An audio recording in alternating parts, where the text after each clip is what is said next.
I want to begin by thanking all of the incredible medical professionals, the doctors, the nurses, everybody at Walter Reed Medical Center. I think it's the finest in the world for the incredible job they've been doing. I came here, wasn't feeling so well. I feel much better now. We're working hard to get me all the way back. I have to be back because we still have to make America great again. We've done an awfully good job of that, but we still have steps to go and we have to finish that job. And I'll be back. I think I'll be back soon. And I look forward to finishing up the campaign the way it was started and the way we've been doing and the kind of numbers that we've been doing. We've been so proud of it.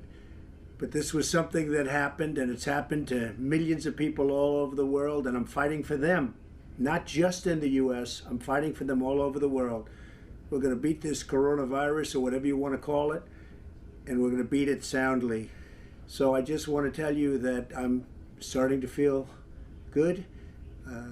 You don't know over the next period of a few days. I guess that's the real test. So we'll be seeing what happens over those next couple of days. Our First Lady is doing very well. Melania asked me to say something as to the respect that she has for our country, the love that she has for our country.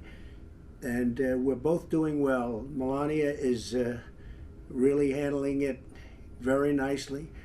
As you've probably read, she's slightly younger than me, just a little tiny bit. And therefore, we know the disease, we know the situation with age versus younger people. And Melania is handling it statistically like it's supposed to.